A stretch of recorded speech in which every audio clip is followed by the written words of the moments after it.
Okey, kita sekarang ke peringkat yang penghujung. Diskusi kita mengenai penerbitan sastra dan akademia di Malaysia. Saya setelah mendengar penjelasan Rashid tadi, saya membuat kesimpulan sendirilah ya. Kesimpulan saya maknanya kita ni tidak ada usaha bersungguh-sungguh lah.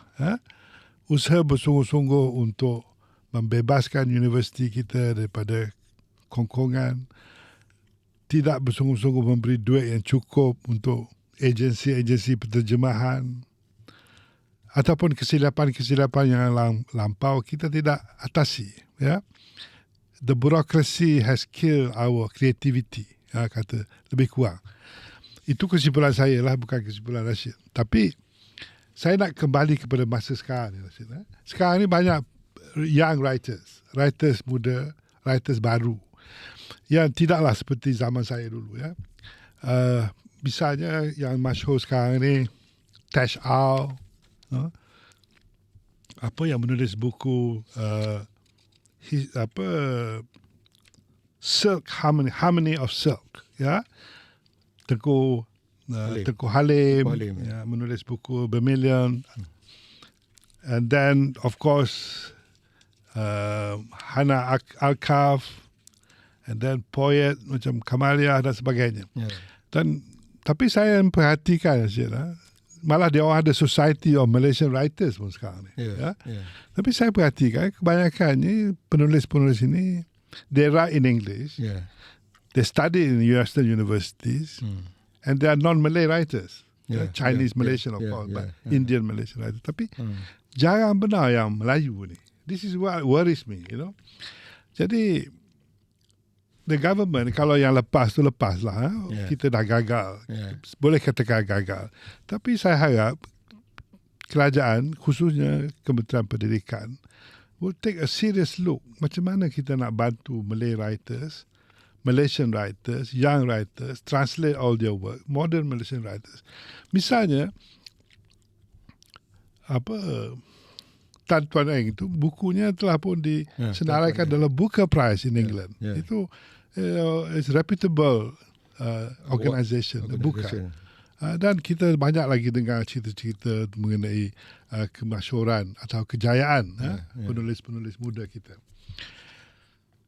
Jadi soalan saya sekarang ni, what is it that we have to do? Kalaulah you boleh ringkaskan, what is it that we have to do untuk kita tidak boleh kita isi yang you kata vacuum tadi? Vacuum tu maknanya di kalangan penulis muda Melayu. Maksud Datuk? Ya, Melayu dan Malaysia lah. Melayu, Malaysia. Okay, tapi yang ketara pada saya ni penulis muda Melayu kurang. Selain daripada buku-buku hantu dan drama cinta lah. Kalau kita tengok dalam profil penerbitan buku-buku baru pada untuk generasi sekarang, memang benar Datuk katakan buku Melayu memang banyak, buku Melayu baru banyak diterbitkan. Tapi kalau kita tengok kategorinya 80% adalah novel cinta. Novel cinta. Roman. Simple roman. Macam ala-ala Barbara Cartland. Tapi macam-macam lah, memang banyak. Pada satu masa buku-buku novel seperti ini menjadi buruan golongan remaja Melayu. Sampai ada yang laku sampai 100,000, 50,000, 10,000. Okay. Jadi mereka tertarik untuk membuat duit pengarangnya kerana market buku ni amat besar.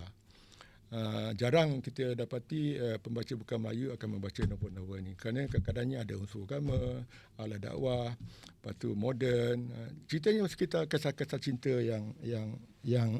yang kata romantic novel lah dipanggil. Memang ada di kalangan penerbit-penerbit baru sekarang yang mendapat perhatian agensi anugerah buku antarabangsa, tapi kebanyakan macam Datuk kata adalah mereka yang bukan Melayu dan mereka mendapat pendidikan di luar negeri. Macam Once We Were There, Bernice Chowli, Five Star Millionaire, Tang Au Eng, Gift of Rain, you know, KL Noir Stories about KL. Tapi cerita-cerita ni kebanyakannya bukan cerita pada masa sekarang.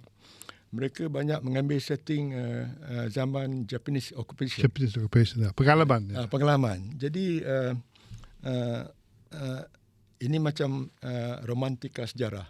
Cerita novel sejarah. Sikit-sikit settingnya berzaman World War II, Japanese occupation, dan karakter yang dibina dalam novel-novel ini adalah multi karakter. Ada yang gadis Cina berkahwin dengan tentera Jepun dan sebagainya. Jadi itu. Pasal apa penulis Melayu tak tertarik dengan tema-tema ni? Saya tak tahu. Mungkin ada 2-3 orang yang menulis dalam bahasa Inggeris seperti Nadia Khan. Ada ditulis terbit buku The Children That We Never Had. Tapi itu berdasarkan pengalaman yang ada di Malaysia. Untuk meneroka kepada dunia antarabangsa, apalagi kalau buku-buku yang zaman Jepun, saya rasa untuk menerbitkan buku-buku ini mereka mesti melakukan penyelidikan yang mendalam. Untuk penyelidikan yang mendalam. Jadi itu yang kurang. Yang kurang. Pendidikan bukan saja untuk novel, malah pendidikan yang lebih berat pasti dilakukan kalau kita mahu menulis buku-buku agung yang bersifat akademik. Yes.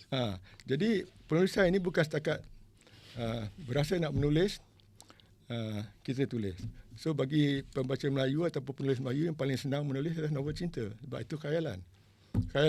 Tak payah perlu Melayu ni kaya lagi lah. Cerita hantu pun khayalan.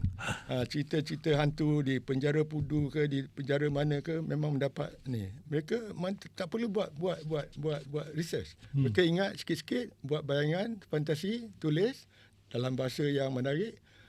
Orang akan beli. Orang akan percaya bahawa hantu itu ada. Jadi masa zaman saya di Utusan Melayu dulu, majalah Mastika mencapai sampai 300-400 ribu kopi satu bulan kerana ada cerita-cerita misteri. Jadi tak betul. Tak maknanya kita tak berubah lah. Tak berubah.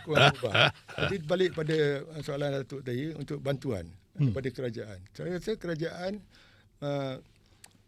perlu mengadakan satu dasar baru, dasar penerbitan buku baru. Dasar baru dari segi industri penerbitan. Pertamanya, kepada ahli akademik, syarat untuk kenaikan pangkat dan sebagainya mesti berdasarkan pada penulisan mereka.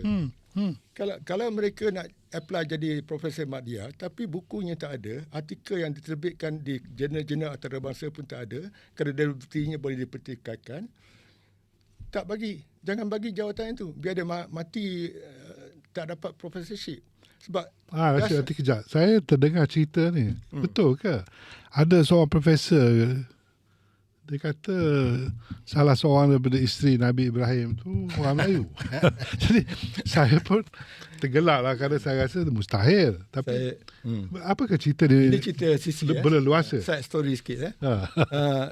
Cerita ni memang profesor tu saya tak nak sebut nama lah. Tapi semua orang dalam Malaysia dah tahu. Dia bukan saja mengatakan bahawa salah seorang isteri Nabi itu keturunan Melayu, tapi juga meluaskan lagi dia punya so-called finding bahawa DNA Melayu ni lebih lama daripada bangsa-bangsa lain. Sampai ada yang mengatakan bahawa orang Melayu ni telah maju ke depan dan dalam banyak bidang dan juga menjadi bangsa yang dikenali ramai. Saya tak nak komen benda tu, tapi kalau dia mengatakan dia telah membuat research, this is a very serious subject. Kalau you publish a book, I'm sure it will be a laughing matter lah among the world punya intellectual, di kalangan dunia intelek dunia. Tapi dia tak berani menulis buku. Dia hanya berani memberi ceramah. Kalau dia berani betul-betul tulis buku, buat research betul and publish it, and let's see how the people react. Sama ada buku tu mempunyai fakta-fakta yang berupa sampah ataupun betul-betul bersifat akademik yang berdasarkan pada pendidikan yang sahih. Bila you nak buat pendidikan dalam subjek yang begitu besar, melibatkan satu DNA bangsa, you bukan setakat pergi kepada perpustakaan negara. You kena pergi kat Museum Ekologi di UK apa semua dan segalanya dan cari bahan-bahan yang ada, sebab di museum inilah yang ada segala macam fakta dan sebagainya. Itulah macam saya pun terbaca mengenai seorang pemimpin politik pembangkang lah. Dia kata Lim Kit Siang ni sepupu dengan dengan Chin Peng kan gitu ya. jadi saya pun saya kata setahu saya nak buat tuduhan seperti itu mestilah ada buat research. Tapi saya tak dengar apa buat research yang dia buat.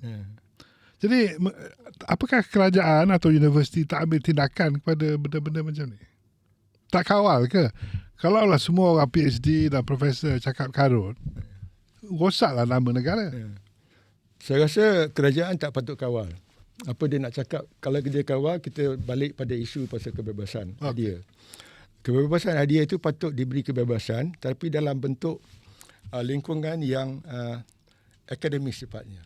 Kalau you kata ada satu pendidikan yang berdasarkan ini, you buat pendidikan tu, publishkan buku, biar masyarakat menilainya. Kalau dia boleh mengkritik orang lain, dia mesti juga merelakan diri yang dia kritik. Kalau doktor tadi, ini mungkin hasil daripada program to enlarge our PhD holders in the country lah. Salah seorang ni, saya tak tahu apa dia punya bidang PhD dia, sama ada dia boleh dissertation ke ataupun coursework ke, saya tak tahu. Daripada universiti mana pun saya tak tahu. Tapi apabila dia mengatakan 2-3 hari lepas ada tersiar dalam surat khabar Star, dia berdasarkan dia punya fakta tu kepada pamphlet politik campaign Barisan Nasional. Dia kata itu sah. Jadi kalau you seorang PhD holder, you mengesahkan fakta you daripada pamphlet politik yang disebar semasa pilihan raya, that means something wrong with you. Jadi itu ya. Itulah akibatnya apabila kita terlalu gairah untuk mendapat pendidikan yang tidak setimpal dengan pengalaman yang kita ada dan pengetahuan yang kita ada. Okey, saya rasa itulah sikit sebanyak perbualan kita kali ini. Saya nak ucap terima kasih kepada Rashid memberi kupasan mengenai masa silam dan juga harapan beliau bagaimana kita boleh memperbaiki keadaan supaya sastra kita, saya punya bantuan kerajaan tu perlu diperingkatkan. Belum bagi bantuan kerajaan tu. Yes. Boleh sambung balik sikit. Boleh bersama. Okay.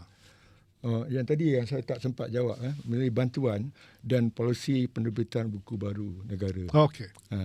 Saya rasa kalau Malaysia mahu menuju kepada negara maju, memandaikan rakyat, memandaikan pemimpin, memandaikan semua pihak termasuk golongan akademik dan siapa saja, supaya memastikan bahawa masyarakat itu, kita itu berilmu dan dapat memanfaatkan ilmu yang mereka peroleh itu kepada untuk kebaikan rakyat, negara dan bangsa. Kerajaan sepatutnya menilai semula dasar-dasar penerbitan, terutamanya yang berkait dengan terjemahan buku. Kita mesti meniru ataupun mengikuti negara-negara maju. Jepun walaupun sudah maju sekarang, jauh meninggalkan Malaysia dalam segala bidang, masih tidak meninggalkan tradisi menterjemah buku-buku ilmu. Sebab ilmu ini tidak akan mati. Dia akan bergerak dari masa ke semasa dan ilmu itu akan bertambah dari satu bidang ke satu bidang. Memandang kepada perkembangan teknologi pada hari ini. Kalau kita tidak memperuntukkan dana yang mencukupi untuk menterjemahkan buku-buku yang baik di peringkat antarabangsa, kita akan ketinggalan. Dan kalau kita nak mengharapkan kepada penulis-penulis tempatan daripada universiti-universiti, kita akan ketinggalan jauh daripada negara-negara yang sudah maju. Umpamanya satu masa dulu, industri penerbitan di Malaysia lebih maju daripada Indonesia. Tapi sekarang mereka sudah meninggalkan jauh kita. Bukan dari segi bidang buku, dari bidang-bidang lain pun macam tu. Apa terjadi? Kerana kita mengambil sikap acuh tak acuh. Program kita berbelanja besar tapi hasilnya tidak. kalau kita mau fokus kepada kejayaan, kita mesti fokus pada kerja kita. Kita tak boleh membuat benda-benda yang tidak penting. Jadi berkenaan buku itu, kita mesti galakkan terjemahan buku dan memastikan bahawa mereka yang mengendalikan agensi-agensi ini punya pengetahuan yang lengkap dalam bidang berkenaan dengan dapat mengenal pasti. Saya pernah bertanya kepada seorang editor kanan di agensi penerbitan, ketua bahagian, adakah mereka tahu information yang terkini. Umpamanya kalau kita nak tahu buku apa yang selling very well, you have to read a magazine, bookseller magazine in UK that will depict everything. So dia tak pernah tahu. Adakah you pernah pergi ke kedai-kedai buku, bertanya kepada kedai buku apa buku yang banyak dibeli? Tidak tahu. Apakah buku international bestseller yang latest? Dia tak tahu. Jadi kalau dia tak tahu, dia tak boleh mengendalikan urusan penerbitan buku. Kalau kita bertemu dengan penerbit luar negeri daripada UK, kita akan segera salute kepada mereka. Mereka bukan calang-calang orang dalam dunia penerbitan. We salute them because their knowledge is so ni. That's why they can produce good books at all times. Yeah. Itu. Terima kasih. Okay, terima kasih. Okay, thank you, Rashid. Thank you for all your input. I hope the listeners, viewers have all learned something from our discussion. Okay. Terima kasih. Terima kasih sama-sama.